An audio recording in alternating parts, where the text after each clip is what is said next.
So you mentioned the GTR and the Gallardo, like kind of supercars, right? But I guess with supercar dreams and supercar, the supercar problems, Yeah, right? So for yeah, sure. it became a little too much, right? That's And the GTR was just not well taken care of. I need to okay. do more research than I should have, Hmm. than I did on it to just make sure that I got a well put together car, but I was just too excited. So yeah, it's a easy thing to get excited about a nice GTR Yeah. you see. Yeah, yeah, great. Let's just say this car aside, what was the favorite car of you've owned several, right?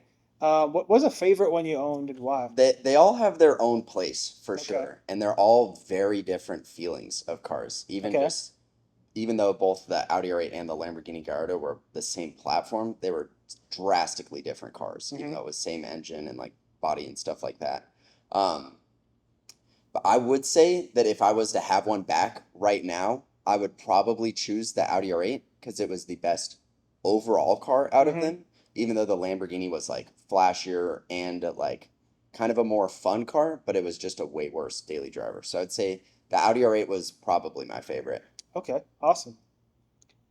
So then, tell us a bit about more kind of like what keeps you motivated and focused when either it's your, working on your content creation or figuring out, what you're gonna do with your car or things like that. Like what do you do to keep like motivated and focused toward achieving your goals? I think there's two parts of that. One is kind of my long-term vision of what I want Hmm. and kind of like envisioning that in a way, just envisioning what I want my future to be, I guess, as a Okay. whole, whether that's just from cars or content or personal life or anything like that. And then the other thing is in a way like pacing it. I think that even just as a hobby, you can kind of burn yourself out pretty quick with Hmm. cars. If you're going to a car meet every single night, that's not going to be something that you want to do for 5, 10 years. And that was something that I kind of learned the hard way by just like being way too involved in it. Hmm. But now I'm still very involved in it for sure. But I kind of like make sure that I take time to do other things and diversify my hobbies as well. Got it. Okay. So what are some other things you've picked up along the way to help diversify Yeah, kind so of? recently I guess just going to the gym is kind of Okay. like Yeah. simple one. I watch a lot of anime. I play Okay. video games. Okay. I like just watching podcasts and like learning about business and stuff like that. So kind of Cool. just like they're basic things, but they're hobbies that are just as important to me as cars are now. All right, great. So tell us a bit about more about you got into organizing car shows.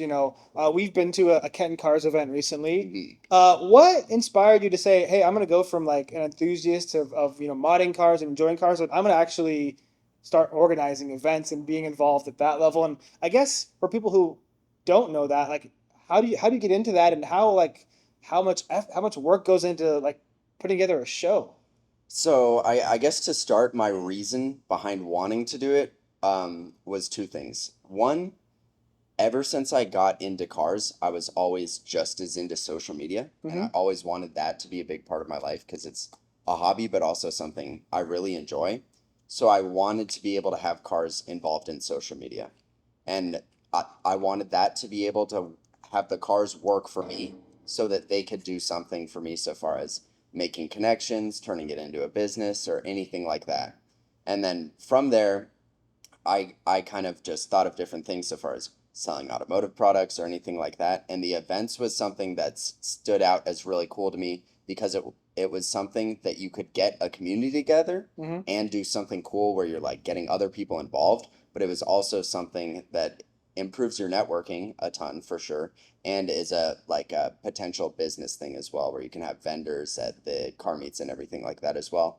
And I want to do different types of events in the future that are kind of paid events and stuff like that, like rallies Okay. that could be involving other people in a really fun activity, but also something that is a business as well. Got it. And starting that car meet was just through the people who own the property there Hmm. actually reached out to me about hosting Cars and Coffee. Oh. I had wanted to do a Cars and Coffee for a long time before then, or just other automotive events. But the problem is that you need to have permission for the lot, Hmm. obviously. And that is pretty hard to get. So most people don't want 100 cars in their lot, and there's a bad stigma behind cars to where they think people will be doing burnouts or anything Right, like right. that. So that's actually the hard part about car meets is just making sure that the crowd there is going to be good. They're going to be calm. Respectful, yeah. And it's a lot easier with the cars and coffee rather than night events because it's just a Yeah. very different crowd. But I'd say that the two hard parts is kind of just maintaining the crowd, making sure that it's a good group of people, and then also getting that location is definitely something that like if you're not as lucky as me to have somebody to reach out to you, it would take a lot of time just to find a place. And if you're doing something super big like we have Highline Autos here, you Hmm. need to have an event permit and have the police on site as well. Okay, so for anyone who maybe wants to get into organizing an event, what's one piece of advice you give them that maybe you wish you would have known when you started trying to organize things? Personal outreach, Okay. directly connecting with the people who you want to come to your meet. Okay. Just putting in a lot of effort for that, it will pay off in the long run for sure. So you're saying messaging, DMing them directly, talking to them one on one versus like I'm just gonna put out a flyer Yeah, and near post it and hope people come. Like you're actually very very tactical like legwork of messaging hundreds of people, right? yeah, the first time I hosted my car meet, I messaged over 200 people to Wow. try and get them to come. And then anybody that wasn't going to come, I would also be like, "Hey, I'm going to be hosting this in a month. I would really appreciate it if you were able to come then." Or just thanks for the reply and everything like that. So I've tried to like maintain communication with the majority of people who seemed interested in any way, and that's kind of how it grew. The second time it was massive. It had like a lot of really cool cars there, and we overfilled the lot. Um, but the third time the heat kind of screwed up, so it was a little bit smaller. But yeah, that personal outreach was everything, and that was mostly through DMs. But I would also go to car meets and talk to people Okay, as great. well. So there's a lot of that behind the scenes work that goes into organizing meet versus I got a permit, I got a location, I put out a flyer. There's a lot more to it than just that, right? Yeah, it's all culminating, just as any business or event or Right. anything else is that it's like you can't just focus on one thing. Of course, you can get a lot of views on a flyer, but that doesn't really do that much for you. Views don't actually drive a car to the meet, right? Yeah, that's for Great. sure. All right, so let's turn a bit of our attention to Purpra, as you call it, right? The Yeah. Purple Supra. Tell us, like, uh, how did you decide I'm going to get a Mark V Supra? How did you go about finding what Supras were available, and like, how did you settle on this one? A lot of people are gonna hate this, for sure. I wanted a BMW. Okay, people are going to hate you, yes. Yeah. I wanted a BMW, but I'd already had the M4. Hmm. There and here in Arizona, there are so many M3s and There's M4s. every corner like a Starbucks. Incredible amount of Yeah, them, which in Boulder that would have been a crazy car to meet, but here it's like yeah, yeah. regular for sure. It's part of the starter pack. Like a Subaru is for Colorado. You come to The F80 Scottsdale, is here. they give you a BMW. Yeah, there Yeah, you go. pretty much. So I wanted a BMW, but I didn't want to do one of the older E90 M3s because they have the reliability Yeah, issues and for stuff sure. like that. I didn't want to do the F80s because they were kind of played out. And I didn't really like the M2 very much. And then this car released, and I was like, that looks really good. Hmm. It had just came out.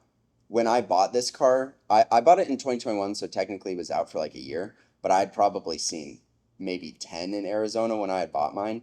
So there was nobody who had it, so it was going to be a great social media car. Yeah, And with the trunk, it has good room so that you can actually use it, and the seats are super comfortable. And I heard that the B58 engine from the M340i's was like pretty yeah, reliable as well. So it's kind of just like the perfect car for me to buy at that time. yeah, All the factors combined. yeah. And as you said, it's got a BMW engine, right? So you kind of got a little BMW in there, right? Yeah. It's just under the hood. If this had the BMW badge and was called the ZM or something like that, I Yeah, still would have bought it for yeah. sure. Got it. Great, great.